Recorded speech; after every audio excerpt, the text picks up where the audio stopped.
재건축과 리모델링이 속도를 내고 있습니다. 난리가 났었죠. 대표적인 단지가 아파트였어요. 9억, 8억, 7억, 7억까지 나온 걸 봤거든요. 미국에 이민 가셨던 분들 다시 오셨어요. 그럼에도 불구하고 부럽습니다.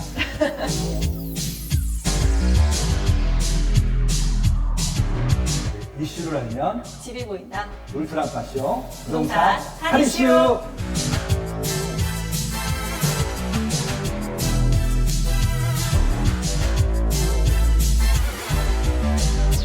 안녕하세요. 안녕하세요. 3개월째 듣고 있으니까요. 팬들의 숫자가 늘어나는 만큼 뒤에 후광이라고 할까요? 점점 커지시는 것 같아요. 한 달이 정말 빨리 가는 것 같아요. 맞습니다. 네, 네. 이번 달에도 다양한 이슈들을 지금 가지고 와봤는데요. 너무 놀랍게도 네. 점점 이슈가 많아지는 것 같아요. 이걸 추리는데 굉장히 네. 심혈을 기울였습니다. 예전에는 어떤 이슈를 할까 찾았는데 네. 요즘은 어떤 걸 발라낼까 네. 오히려 좀 빼는 작업들을 하고 있는 것 같아요. 네, 한번 시작해볼까요? 네.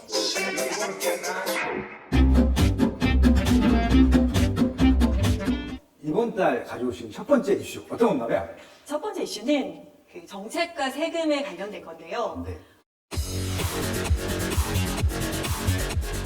오락가락 부동산 정책, 국민들이 너무 헷갈린다. 규제라고 하는 게 결국은 대출과 세금으로 계속 규제를 하고 있는데 네. 2017년도 8.2 대책부터 본격적으로 시작이 됐잖아요. 네. 그 매년 그 제도 규제의 개수도 늘어나고 네. 또 복잡해지고 네. 근데 최근에 나온 이슈를 보니까 고마운 것이 네. 이분들이 하려고 하다가 취소한 것들이 간혹 나오고 있더라고요. 고맙죠. 네, 그래서 네. 최근에는 고마운 이슈 네. 진행하라고 생각합니다. 어떤 이슈였죠? 이렇게 중도에 폐기된 음. 고마운 부동산 그 과잉 입법 세 네. 가지 이슈가 있습니다. 아, 제기는 했어요? 네, 첫 네. 번째는 첫 번째는 네, 종합부동산세 기준이 부과 대상을 처음에는 공시가격 상위 2%.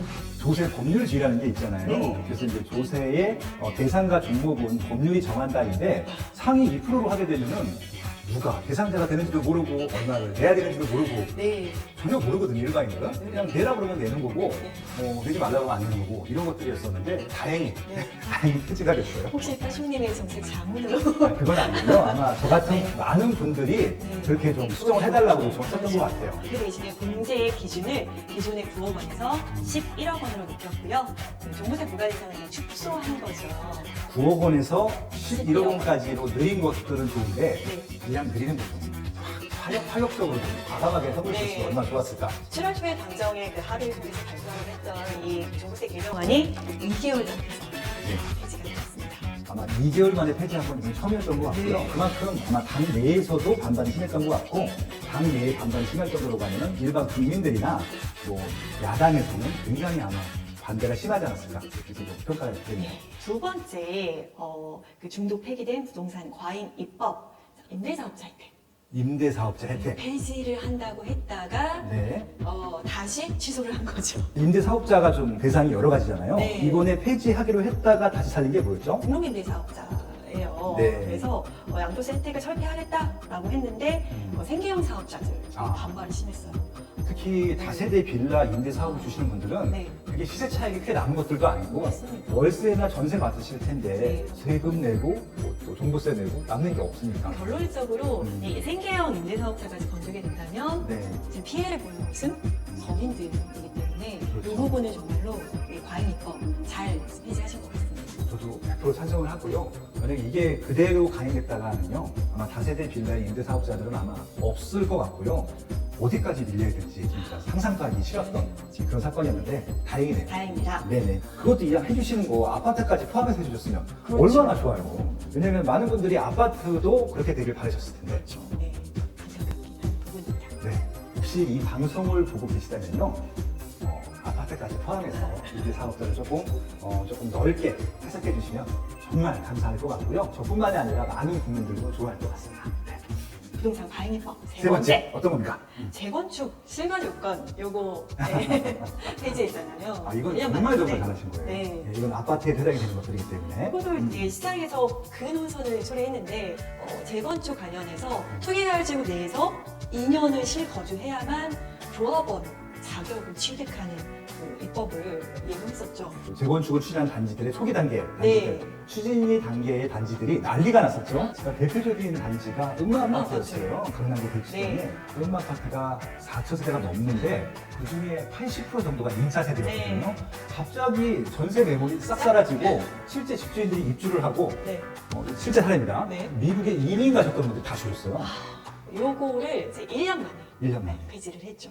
그래서 세입자분들도 이제 집주인이 언제 들어오나, 내가 계약 갱신권을 쓸 수 있나 이렇게 불안해 하셨는데, 폐지와 더불어서 시장에 전세 물건이 쏟아졌죠. 그러니까 실제 음마아파트 전세 가격이요 11억까지 올라갔다가 최근에 9억, 8억, 7억, 6억까지 나온 걸 봤거든요. 네. 한꺼번에 매물이 전세값이 다시 나오다 보니까 결국 수요 공급 법칙에 의해서 시장이 안정화되는. 다른 단지들도 시장에 전세들이 넘쳐나서 좀 편안하게 네. 전세로 거주를 하시든 매매로 거주를 하시든 선택할 수 있는 좀 여유가 좀 생겼으면 좋겠습니다. 그래서 이 정책과 세금에 다시 한번 시장의 니즈를 받아들임으로써 조금 친시장적으로 정책이 좀 반응한 것에 대해서는 개인적으로 굉장히 기쁘고요. 네. 앞으로 어떤 정책이 나오든지 간에 국민들이라든지 시장의 의견들을 반영해서 정책들을 펼쳐나가시는 게 훨씬 더 바람직하지 않겠느냐, 네, 그런 생각이 듭니다. 네.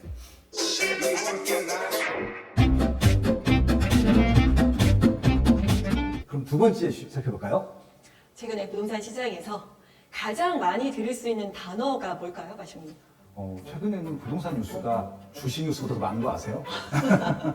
거의 2020년도 네. 중반부터 2020년 상반기까지는 주식판이었었는데 네. 요즘은 주식 얘기 거의 안 들리고요. 부동산 이슈가 너무 많아서 너무 많은 얘기 듣는데 어떤 것들이죠? 급등, 급등, 급증, 급증, 규제, 규제. 거래 절벽 거래 혹은 절벽. 거래량 폭락. 이게 굉장히 여러 가지 이슈긴 한데 네. 방향성이 다 다른 거네요. 네. 수요는 많은데 수요는 많은데. 공급은 적고. 아, 네, 그래서 실질적으로 전세가와 음. 매매가가 동시에 하반기부터 네. 급등하고 있습니다. 급등이라는 단어가 네. 주식은 내가 산 주식이 올라가면 좋은데 부동산 쪽은 급등이라는 단어가 나오면 좋아할 사람이 아무도 없어요. 그러니까 무주택자는 정말 싫을 것이고 네. 1주택자 분들도 세금이 이제 민감해지는 시기가 됐잖아요. 이사 갈 때 부담스러우니까. 다주택자들도 어차피 팔지도 않을 건데 세금만 올라간다고 생각해서 네. 굉장히 지금 모두가 지금 불행하고 네. 건설사도 좀 불안해요. 이 경기가 또 언제 끝날지 모르겠고 분양이 될까 뭐 이런 것들도 신경 쓰이기도 하고요. 그러네요. 그런데 급등을 하다 보니까 네. 거래량이 굉장히 급감했어요. 거래량이 없는 가운데서 계약이 일어나면 전고점을 경신을 하면서 신고가를 계시죠. 신고가 경신하죠. 어제의 호가가 오늘의 실거래가가 되는. 그러니까 또 어제의 호가가 네. 실거래가가 아니라 네. 전세가가 되고 있으니까 더 그렇죠. 남달라요. 예전에는 매매, 그러니까 집을 네. 살 수 있는 가격이었는데 네. 한 6개월 만에 집 그러니까 전세가밖에 되지 않은 거예요. 임차인분들이 너무 상대적인 박탈감을 느끼는 네. 거예요. 1년 전에 계약을 못 하셨던 분들 같은 경우는 굉장히 심적으로 지금 제가 어떻게 위로를 말씀을 드려야 될지 모르겠어요. 네. 수도권 주요 지방 광역시에서는 네. 거래량이 급감하고 있고 일부 중소도시에서는 거래량이 급증하고 있습니다. 맞습니다. 그러니까 이게 제일 신기한 네. 현상인데요. 시세가 비싼 곳은 거래량이 급감하고 신고가를 갱신하고 있고 네. 시세가 싼 지역들은 거래량이 급증하고 있고 당연히 시세도 올라가죠. 네. 네. 그래서 비규제 지역, 특히 비규제 지역 비규제 맞습니다. 지역 네. 법인이 허가를 받지 않고도 매수할 수 있는 음. 7개의 지역이 있는데 7개죠? 네, 7개 지역인데 어느 지역입니까? 7개 지역 같은 경우는 우리가 흔히 알고 있는 음. 서울과 경기도권에서 경기도 사이드 외곽 지역이에요. 그래서 정말로 그야말로 중소도시인데 네. 요즘에 최근에 그 사이드 투자라고 하죠. 네. 메인 투자 말고 사이드 투자로 공시가 1억 미만을 찾으시는 분들이 굉장히 많으세요. 살 수 있는 게 그것밖에 없으니까 세금 규제, 대출 네. 규제, 기타 등등 규제에서 좀 벗어날 수 있는 투자 방법이죠. 취득세나 양도세에서 네네. 조금은 자유로운 건데 틈새 투자 상품이 됐잖아요. 네. 네, 그래서 지금 말씀드린 그 7개 지역에 음. 공시가 1억 미만 단지들이 또 모여있어요. 아, 그래서 최근에 네. 동두천이 네. 조정 지역으로 옮기게 됐죠. 2021년 8월 30일자로 한 개의 시가 지정이 됐는데 동두천이었죠. 동두천이었습니다. 예. GTX의 효과이기도 하고 대체적으로 좀 좋은 단지들이 7억에서 8억 정도까지 평당 2천이 넘었다. 실수요자들까지 동두천으로 올라가는. 그래서 동두천이 최근에 급등을 했죠. 근데 지금 아까 말씀하신 7개 규제 지역 내에서도 동두천에 왜 수요가 많이 몰렸느냐? 항상 그렇습니다. 호재가 있어야 되는 것들이거든요. 아마 다른 규제 지역보다는 교통망이 그래도 좋고요. 일자리 부분인데요. 지금 이제 의정부나 뭐 동두천이 최근에 주목을 받았던 것들은 미군이 빠지고 있어요. 네. 미군이 빠지면은 미군이 빠진 부지들은 뭔가 새로운 시설로 바뀝니다. 그러니까 미군 부대 있을 때는 그게 혐오 시설이거든요. 그렇죠. 선호 시설로 바뀔 수가 있어요. 실제적으로 동두천 같은 경우는 세계 문화 마을이라고 해서 세계 여러 가지 뭐 이런 음식물 같은 경우 그리고 또 상권들을 활성화시키려고 지자체에서 굉장히 노력하고 있거든요. 왜냐면은 지방 같은 경우는 일자리가 감소하는데 거기에 좀 특수한 여러 가지 다문화 가정들도 있고 미군 무대도 있었기 때문에 조금 다른 지역과 차별화된 그런 상권들을 만들 수 있는 조건이 된 거예요. 그러다 보니까 새 아파트도 들어오고 교통망도 좋아진다고 하고 그리고 뭐 나름대로 또 관광지로서 의미도 있을 것 같고 아마 그런 호재들 보고 동두천이 최근에 많이 올랐던 것이 아닌가. 그래서 아마 보통 규제적으로 지정하는 곳은요 수요가 더 들어올 것들로 예상되기 때문에 전부 다 미리 막는 것들이거든요. 한동안은 수요가 조금 더 들어가지 않겠냐 그렇게 좀 볼 수도 있겠죠. 네. 그렇다 하더라도 투자할 때는 조심하셔야 됩니다. 네. 네.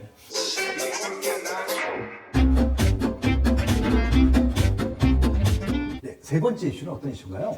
세 번째 이슈는 3차 신규 공공택지 추진 계획이 발표됐습니다. 네. 총 14만 호가 공급되는데요. 신도시급으로 발표한 곳은 의왕, 군포, 안산 이 3개 권역을 묶어서 약 4만 1,000세대로 공급을 하고요. 화성, 진안에 2만 9천 가구. 그리고 중소규모 택지로는 인천 9월입니다. 예, 18,000가구, 화성 동감에 17,000가구. 소규모 택지로는 남양주 진건, 네. 양주 장흥, 구리, 교문, 대전으로 가는 죽동, 세종의 조치원, 연기 이렇게 해서 총 14만 호로 공급 예정입니다. 결국은 이렇게 다 공급을 하게 되면요 네. 부동산 시장은 안정화돼요. 네. 왜냐면 수요가 분산될 것이기 때문에. 근데 이제 제가 하나 우려가 되는 게 뭐냐면은 이 처음에 추진했던 의도가 서울 수요를 분산시키려고 시작했을 텐데 이번 시장 그러니까 신도시 지정의 가장 큰 맹점은 서울서 좀 멀어요. 뭡니다. 서울 수요를 분산한다라는 네. 거에 있어서는 어느 정도 약간 아쉽고 부족하다라는 느낌이 있죠. 이런 생각이 들었어요. 이 지역을 왜 선정했을까? 그래서 아마 이 3기 신도시 신규 택지 같은 경우는 14만 채가 중요한 게 아니라 네. 어디다 입지 선정을 했는지를 좀 따져보시면은 도움이 되지 않을까 싶습니다. 입지를 한번 살펴볼까요? 그러니까 최근에 가장 많이 오른 적이 어딘 줄 아세요? 지난 우리 부동산 핫이슈에서 예, 예. 언급했던 네. 의왕지역이죠. 그렇죠. 경기도예요. 네. 근데 갑자기 의왕의 부지를 찾아보니까 의왕이 부족한 거예요. 네. 그러니까 몇 개 정도 붙였죠. 그렇죠. 의왕에다가 또 뭐 붙였죠? 군포와 안산을 예, 붙였죠. 세 개를 한꺼번에 만들어서 네. 신도시급 하나 부지를 만들었잖아요. 네. 4만 1,000세대? 4만 보통 3만 세대 정도가 한 개 신도시거든요. 네. 4만 1,000세대면요. 평촌보다 더 큰 신도시야. 이번 수도권 택지는요, 기존의 2기 신도시 혹은 3기 신도시가 서쪽과 북쪽 쪽에 지금 많이 포진이 되어 있는 것과는 다르게 남쪽 지역에 좀 주로 많이 포진을 하여 있어요. 그러니까 서울 북쪽은 수요도 적은데 네. 일단 뭐 남양주 왕숙이 6만 2천, 6만 고양 2천. 창릉이 3만 2천. 네. 그러니까 북쪽에 수요도 없는데 이렇게 많이 하느냐라는 네. 비판을 어떻게 보완하기 위해서 남쪽에다가 좀 많이 배치를 한 것 같아요. 그리고 아무래도 서울과의 거리가 있다 보니까 GTX와 연계된 어떤 그 신도시로 이제 계획을 했는데 어떻게 생각하세요, 신님? GTX 인근에 잡으려고 네. 모양을 갖췄어요. 네. 왜냐면은 의왕, 군포, 안산이 제일 크잖아요. 4만 네. 1,000세대인데 역을 바로 만들어줄 수는 없다 보니까 GTX가 제일 가까운 곳이 GTX-C였고 네. 인덕원역과 수원역 사이가 좀 여기 없었는데 네. 거기다 의왕역을 만들기로 한 거예요. 네. 역세권이 된다. 역세권을 넣는 위치에 신도시를 만든다. 네. 그런 취지로 아마 이렇게 좀 연계를 하려고 했던 것 같은데 일단 GTX도 두개 생기고 여러 가지 또 이런 신도시 사업도 해주고 여러 가지 또 재개발을 하게 되면은 혐오 시설들이 없어지고 선호시로 바뀌는 것들이기 때문에 갑자기 명품 도시가 되어가고 있어요. 네. 화성, 진안도 굉장히 크잖아요. 네, 29,000 가구이기 때문에 3만 세대이기 때문에 여기 있어야 되는데 없다 보니까 이 트램을 만들어줄 테니까 트램. 혹은 이제 환승 버스를 만들어줄 테니까 동탄역 가서 타 뭐 이렇게 되는 거예요. 네. 그래서 결국은 성공급 후 교통망인데 네. 성공급도 조금 이게 시기가 언제 예, 2026년 이후니까 네. 아마 실제 입주는 2030년 이후가 될 것 같다는 생각이 드네요. 네. 네, 그래서 3차 신규 공공 택지 추진 계획에서 일단 이 큰 규모들은 오히려 조금은 좀 보수적으로 목표가 있고 시기적으로나 완성도 측면에서 오히려 작은 데들은 조금 더 네. 갈 것 같아요. 오히려 이런 얘기 해도 되나 보여주세요. 그러니까 많은 분들이 거꾸로 알고 계세요. 그러니까 3기 신도시를 크게 만들면 크게 만드는 쪽이 좋다라고 생각하시는 분이 있는데 부동산 전문가로서 뭐 실현 가능성이라든지 입지의 가치를 따져봤을 때는 제일 좋은 건 기존 도심에 공급하는 거고요. 그게 안 되니까 그러면 기존 도심에 가까울수록 좋은 것들이거든요. 네, 인프라를 공유할 수 있잖아요. 근데 기존에. 큰 거는 새로 만들어야 되기 때문에 좀 종도로 있을 가능성이 높아요. 이번 신도시 지정이 좀 재밌었던 것 중에 하나가 뭐냐면은 지난 1년 동안 가장 많이 오른 지역이 경기도 아니고 인천도 아니고 세종시였어요. 압도적으로 많았습니다. 네. 시세가 많이 올랐다 보니까 정부에서는 여기 공급이 부족하구나라고 생각을 했던 것 같아요. 그래서 이 세 개 지역으로 세종시 수요를 분산시키려고 한번 만드셨던 것 같은데 똑같습니다. 이 지역들이 세종시 메인 지역, 행복 도시라고 하는데 메인 지역보다 멀어요. 세종시 수요를 분산시키기보다는 아마 주변에 있는 충청권 지역들의 시세들을 좀 낮추지 않을까 이런 우려가 돼서 이런 말씀을 왜 드리냐면요. 입지가 나쁘거나 상품이 나쁜 것들은 수요를 뺏길 수도 있다. 중요한 포인트. 네, 네, 그 포인트를 짚으면서 네. 3기 신도시 얘기를 여기서 마무리하시죠. 네.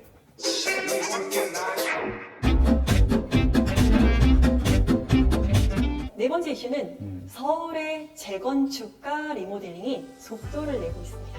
아, 그런가요? 어떤 내용인데요? 자, 잠실 5단지, 잠실의 진주 미성 크로바, 네. 방배 신동아, 네. 많은 서울 대표하는 단지들이 네. 건축 심의를 통과하고 교통 영향 평가를 통과하는 등 네. 1년에 막혀있던 이런 과정들이 뻥뻥 뚫리고 있습니다. 갑자기 이렇게 분위기가 전환되는 이유가 있었을까요? 여러 가지가 있을 텐데 네. 아무래도 서울 자체 내에 공급이 워낙에 없다 보니까 네. 네, 서울의 공급에 대한 필요성을 느꼈겠죠. 서울시장님이 이제 바뀌신 영향도 아무래도 좀 있고요. 그렇죠. 아무래도 재건축, 재개발에 대한 인허공권은 네. 또 광역 지자체이 갖고 있으니까 네. 서울시장님이 조금 더 인허가를 조금 더 네. 좀 잘 해주시지 않았을까? 네, 그리고 또 여의도라든지 한강변에서 지구층 규제를 묶여 있었죠. 아, 이게 이제 한강변에 대한 그 시야를 확보해야 된다는 그런 네. 차원으로 이게 너무 재밌는 게 네. 한강변에 있으면 높게 지으면 좋을 것 같잖아요. 네. 근데 뒤로 갈수록 높아지고 한강변에 가까울수록 층이 낮아졌었어요. 네. 그래서 그런 지구층 규제를 완화하겠다라고 했습니다. 결국은 이제 지자체나 정부랑 그런 의견이 조율이 안 돼서 계속 그 딜레이가 됐던 단지들이 조금 더 속도를 더 빨리 내고 있기 때문에 어차피 지금부터 재건축이 진행되는 단지들 같은 경우는 가장 큰 문제점을 초과이익 환수금이라고 생각하는 것 같아요.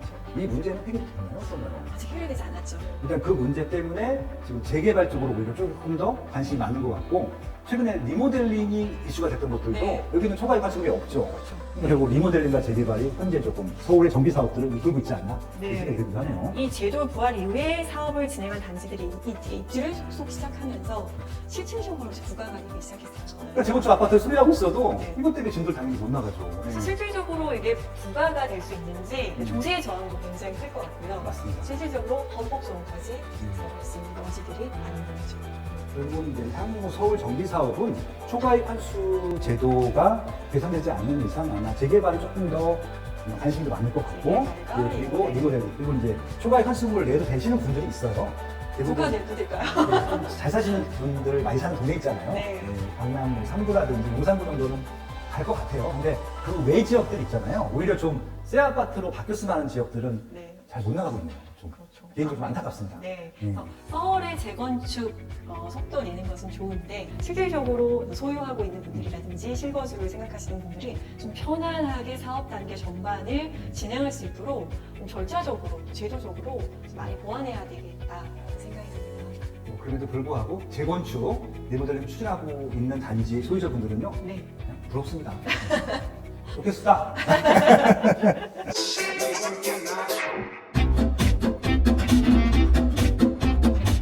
다섯 번째 소식은 어떤 소식인가요? 네, 전국 청약 소식입니다. 2020년, 2021년도는 청약의 해인 것 같아요. 그렇죠. 예, 주변에서 청약 당첨됐다는 소리가 들리면 배가 예, 옛날에는 로또 당첨됐다는 소리가 더 반갑게 들렸었는데 요즘은 청약 당첨된 게 더 힘드니까 로또잖아요. 네.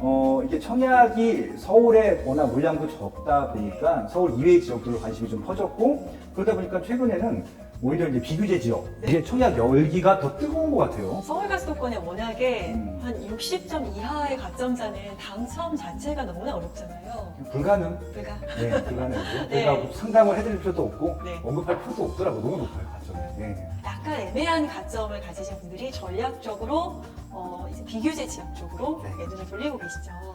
비규제 지역이 최근에 분양이 잘 됐고요. 네. 그리고 이제 또 여기가 좋은 건 뭐냐면 자금이 좀 없는 적은 분들 분들. 대출 많이 나오니까 좋다. 네, 최대 70%까지 나오고 LTV도 10%가 네, 나오고. 계약금 10%를 가지고 중도금을 대출을 받고 네. 잔금은 또 그에 따라서 시세가 올라감에 따라서 잔금 실현의 금액도 부담이 적으니까 아무래도 적은 종잣돈을 가지고 계신 분들이 새 아파트를 마련하는 가장 싼 방법. 청약도 관심이 많은데 일단 비규제 지역 자체를 청약에 도전하기 어려운 분들, 청약 통장 자체가 없으신 그렇죠, 분들도 이제 이런 틈새 투자 상품으로 몰리고 있습니다. 그게 뭐예요?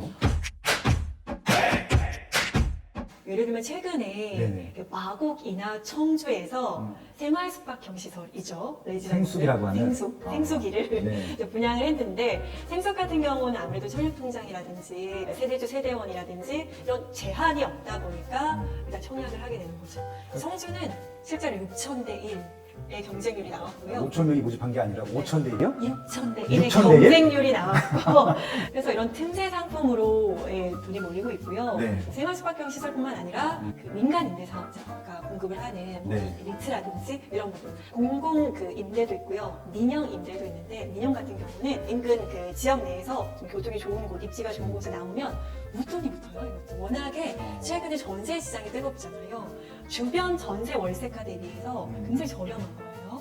야, 이거 굉장히 꿀팁인 것 같은데요. 왜냐면은 그 분양 받을 돈이 없는 분들 같은 경우는 잠깐 임대 살다가 네. 나중에 여유 생기면 그냥 받아도 되고 네. 안 받아도 되고 그런 거잖아요. 또 거주 여건이 굉장히 좋은 새 아파트잖아요. 거주 비용을 낮추면서 최대 10년 동안 무주택자, 그러니까 세금에 대한 부담이라든지 그리고 어떤 새 종잣돈이 모여질 때까지 새 집에 대한 뭐 어떤 청약을 한다든지 이런 식으로 내 집 마련 플랜을 짜기에 굉장히 좋은 거예요. 이게 좀 정리하면은 네. 지금 임대 분양을 받긴 받아야 되잖아요. 네. 그러면 이거는 청약 그 이력이라고 하잖아요. 안 남는 거고 안 남는 신규 청약 다른 거 넣어도 돼요? 네, 다른 거 넣어서. 그럼 이거는 굉장히 꼭 먹고 알 먹고네. 청약까지 가기에 어떤 증검다리 형태의 어. 주거 형태라고 보시면 되고요. 네. 네, 중요한 거는 민간 임대 같은 경우에는 네. 프리미엄이 들어가죠. 아니, 여기 이게 들어가 있는 임대권도 프리미엄이 있어요? 네, 전매가 가능합니다. 그래서 그러니까. 네, 프리미엄이 있습니다. 예, 그래서 만약에 분양 자격이 주어지는 입지 좋은 민간 임대 같은 경우는 프리미엄이 수억씩 있게 이거 의무 거주기간도 없죠? 됩니다. 그러면 이거는 조금 해보시는 게 맞을 것 같아요. 근데 공공임대 같은 게 뉴스테이 같은 경우는 모르시는 분들이 진짜 많이 있어요. 음. 종잣돈이 적으신 분들이라면 충분히 도전해볼 만한 가치가 있습니다. 근데 소득재산 기준에 상대적으로 좀 낮거든요. 꼭 내 집 마련 신규 청약만 하지 마시고요. 임대 살면서 청약 기회를 잡아보시는 것도 방법이 될 것 같네요. 뉴스테이, 민간임대 네. 체크해 보시면 좋을 것 같습니다. 네.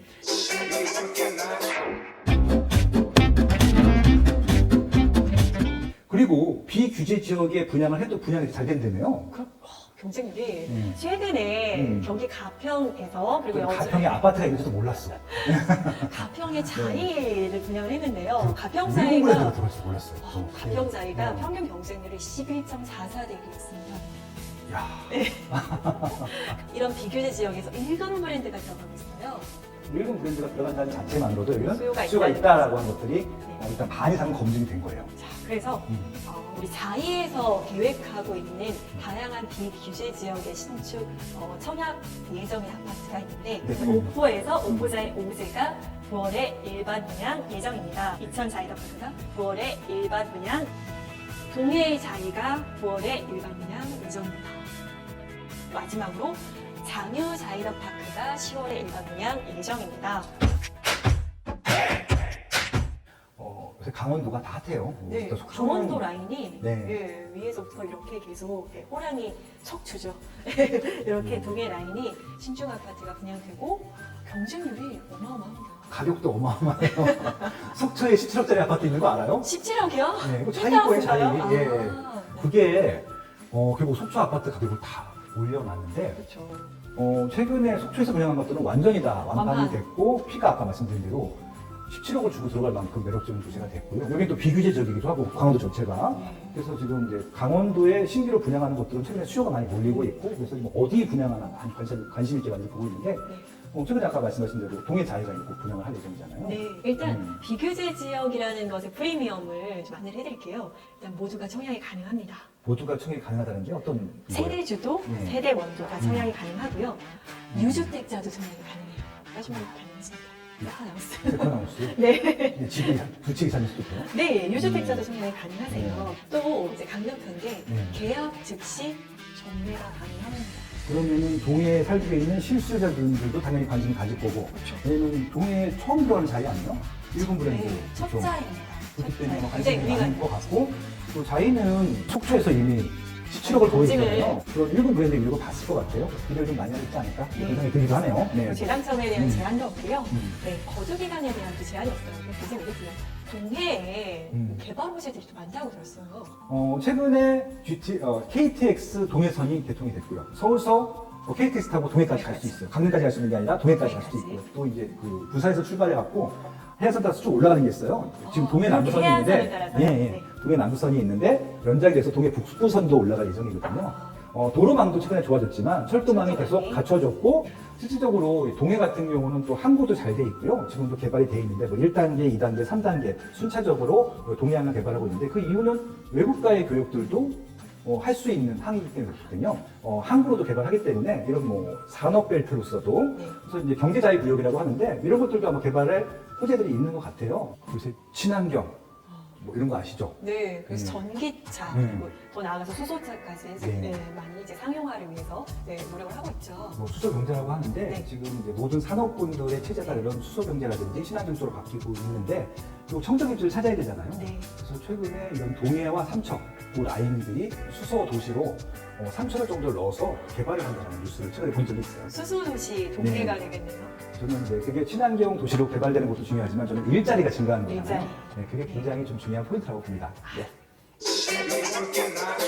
네, 이번 이슈들도 너무 재밌었고요. 특히 네. 이번 이슈들은 조금 더 우리가 바로 활용할 수 있는 정보들이었던 것 같아요. 많았어요. 네. 네. 네. 다음 달도 더 기대가 되는 거 아시죠? 네, 다음 달도 이제 그 추석 명절과 여러 가지 다양한 행사들이 있어서 부동산 시장이 또 어떻게 흘러갈지 굉장히 궁금하고 기대됩니다. 뭐 그거 아세요? 이게 대한민국 부동산은요, 네. 추석 전후로 완전히 달라지는 거 아세요? 네, 그럼 온 집안 식구가 모여서 부동산 얘기를 해요. 네, 그것들이 여론이 되고 그 여론이 그대로 정책에 반영이 돼요. 그래서 추석 이후에 음. 집을 사는 사람들이 많아지고 맞습니다. 그렇죠? 건강하시고요. 저희는 다음 달에 뵙도록 하겠습니다. 고맙습니다. 구독, 좋아요. 알람 설정까지 다음 시간에 또 만나요. 좋아요. 좋아요. 너무 좋아, 너무 좋아. 좋아요.